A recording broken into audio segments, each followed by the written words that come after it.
एकांत। हमारी कहानी एलिया नबी, राजा आहाब और रानी इज़ाबेल से शुरू होती है।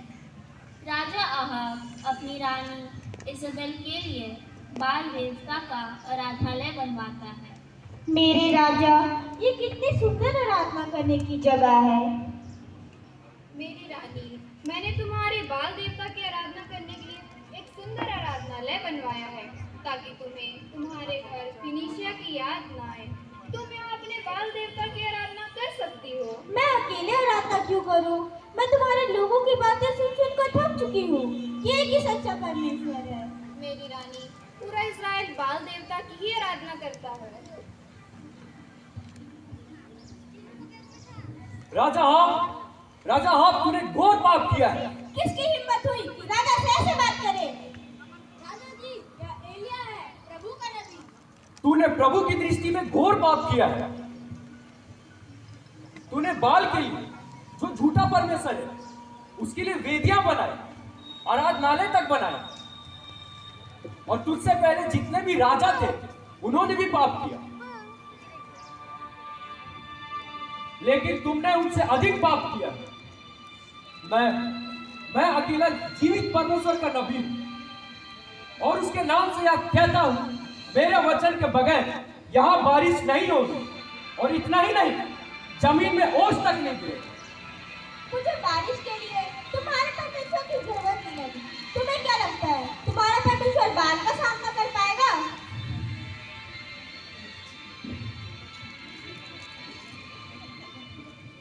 कुछ दिनों के बाद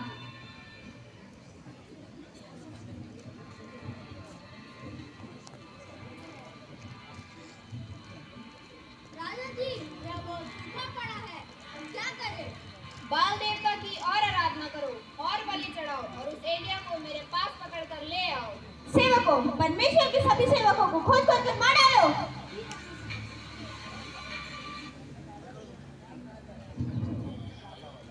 इस घोर परिस्थिति में भी इज़राइल के परमेश्वर ने एलिया को बचाए रखा और उसे खाना और पानी की कोई कमी होने नहीं दी। सभी लोगों को लगा कि एलिया मारा गया है, लेकिन एक दिन एलिया वापस आता है।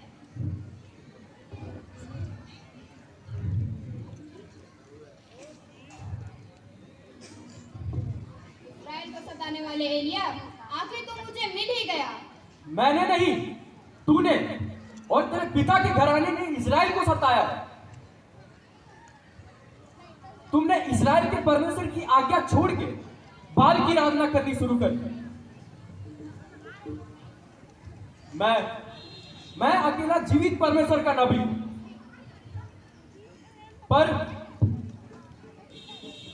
पर देखो तो जरा,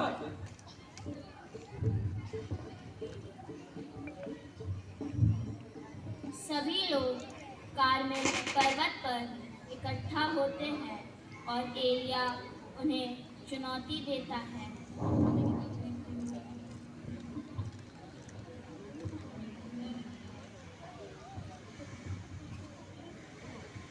आज राजा आहाब ने हमें यहाँ क्यों बुलाया? राजा ने नहीं, एलिया ने बुलाया। एलिया, एलिया, वहाँ तो इतने सालों से छुपा बैठा है। क्या उसे राजा का डर नहीं है? क्या वो डरपोक नहीं है? हे इज़राइल के परमेश्वर, मेरे साथ रहे ताकि मैं इन लोगों के मनों को वापस तेरी ओर फेर पाऊं। वह क्या एलिया है? हाँ, ये एलिया है। आखिर कब तक तुम लोग दो नाव पे पैर धरोगे? यदि इज़राइल का परमेश्वर सच्चा परमेश्वर है तो उसकी उपासना करो, और यदि तुम्हें लगता है कि बाल देवता ही सच्चे परमेश्वर है तो उसकी उपासना करो।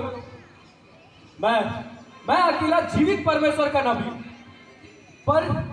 पर देखो तो जरा, बाल की आराधना करने वाले तो 400 से अधिक है। हम अपने अपने परमेश्वर के लिए बलि तैयार करें और उसे लकड़ियों पर रखें, हम में से कोई भी उसमें आग नहीं लगाएगा और अपने अपने परमेश्वर को पुकारेंगे कि वे उसमें आग लगाए। और जिसका परमेश्वर इसमें आग लगाता है वही सच्चा परमेश्वर है। हाँ, यह तो बहुत अच्छा सुझाव। पहले तुम लोग तो बहुत सारे हो।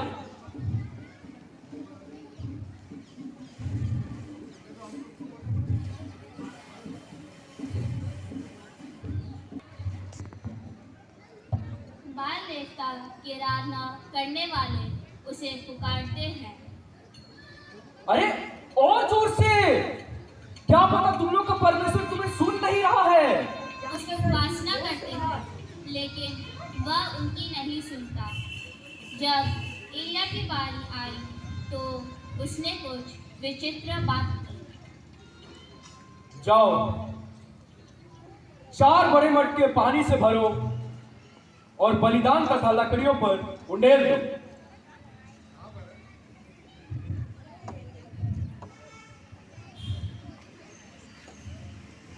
उन्होंने यह सिर्फ एक बार नहीं बल्कि 3 बार करने को कहा।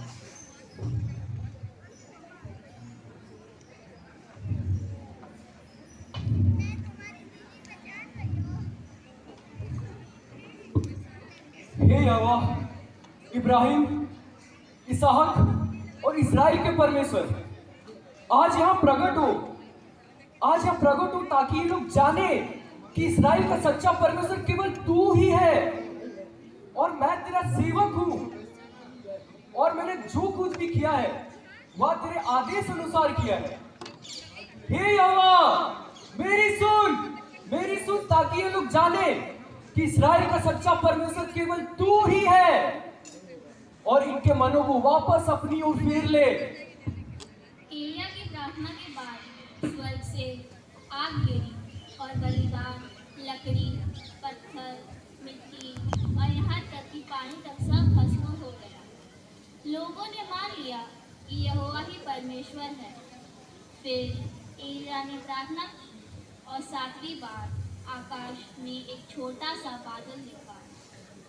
देखते ही देखते आकाश काले बादलों से भर गया और भारी वर्षा हुई। कई सालों का सूखा समाप्त हो गया। मेरी रानी, ये तो हमारे सोच से बहुत अलग हो गया।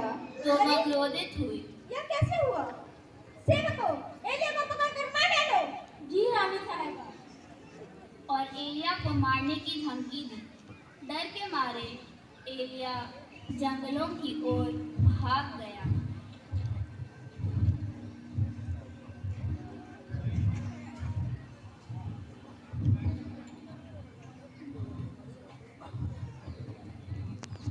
प्रभु, अब मैं और कुछ नहीं कर सकता। मेरे अंदर हिम्मत नहीं बची प्रभु। मैंने तेरे नाम पर सब कुछ किया, पर अब मैं अकेला रह गया हूं प्रभु, लोग मुझे मारना चाहते हैं और मैं आत्मा से भी खाली हो चुका हूं प्रभु, और शरीर से भी थक के गिर पड़ा हूं। हे प्रभु, मेरे प्राण ले ले, मेरे प्राण ले ले। एलिया, उठो और खाओ। परमेश्वर जानता है कि तुम थक चुके हो। पहले अपनी ताकत वापस लाओ। एलिया, उठो। यह यात्रा तेरे लिए लंबी है। परमेश्वर ने तुझे नहीं छोड़ा, वह तुझे फिर खड़ा करेगा।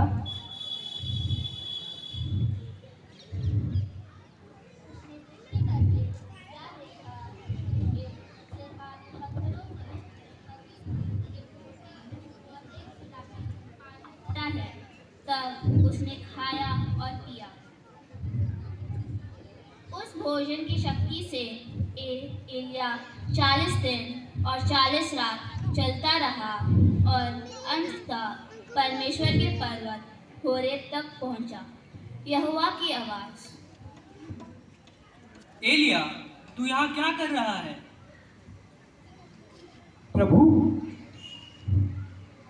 प्रभु, मैं तेरे लिए अत्यंत उत्साही रहा, पर इस्राएलियों ने तेरी वाचा तोड़ दी, तेरी वेदियों को गिरा दिया और तेरे नबियों को तलवार से मार डाला। प्रभु, मैं ही अकेला जीवित बचा हूं और वे मेरी प्राण लेना चाहते हैं। यहोवा की आवाज। एलिया, निकल कर यहोवा के सम्मुख पर्वत पर खड़ा हो।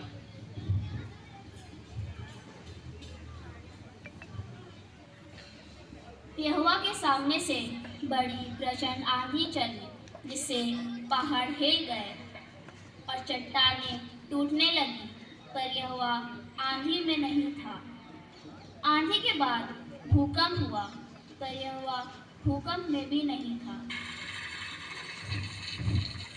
भूकंप के बाद आग दिखाई दी, पर यहोवा आग में भी नहीं था। एलिया कांप उठता है, अपना चेहरा चादर से ढकता है, धीरे धीरे घुटनों पर गिर जाता है। यहोवा की आवाज। वापस जा, मैंने तुझे नया काम सौंपा है। राजाओं का अभिषेक करना है और एलीशा को तेरे स्थान पर नबी ठहराना है। तू अकेला नहीं है, मैंने 7,000 औरों को बचा कर रखा है, जिन्होंने बाल के सामने घुटने नहीं टेके।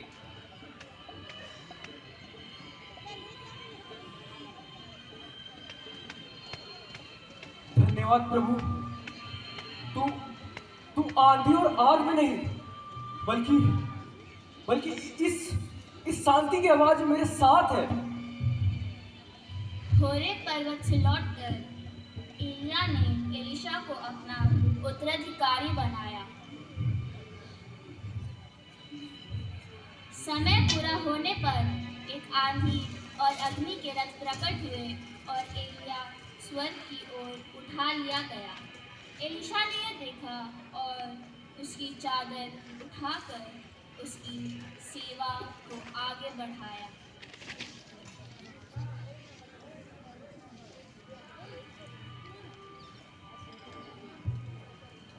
यह थी एलिया की कहानी। एक साधारण इंसान लेकिन असाधारण आस्था वाला। उसकी आस्था इतनी दृढ़ थी कि वह राजा के सामने खड़ा हुआ और बाल देवता को चुनौती दी और उसने साबित किया कि इजराइल का परमेश्वर ही सच्चा परमेश्वर है। लेकिन जब राजा ने उसे धमकी दी तो वह डर गया। वह भागा और टूटकर बोला, प्रभु अब बहुत हुआ, मेरे प्राण ले लो। यह हमें दिखाता है कि मजबूत विश्वास रखने वाले भी कभी कभी थक जाते हैं, हार मानना चाहते हैं, लेकिन परमेश्वर ने उसे नहीं छोड़ा। उसने उसे वही दिया जिसे उसकी सबसे ज़्यादा ज़रूरत थी, भोजन, पानी और आराम। फिर उस धीमी और कोमल आवाज़ से उसे याद दिलाया कि वह अकेला नहीं है। हमारे जीवन में भी बाल देवता होते हैं, पैसा, प्रसिद्धि, सोशल मीडिया, जो हमें परमेश्वर से भटका देते हैं। और अक्सर इस भाग दौड़ में हम खाली और अकेला महसूस करते हैं। हमें ऐसा लगता है कि परमेश्वर हमारी हालत को नहीं समझेगा, लेकिन परमेश्वर ही वह है जो हमें थकान में आराम देता है, निराशा में आशा देता है और सबसे बढ़कर वह हमें कभी नहीं छोड़ता। दुनिया भले छोड़ दे पर परमेश्वर नहीं। धन्यवाद।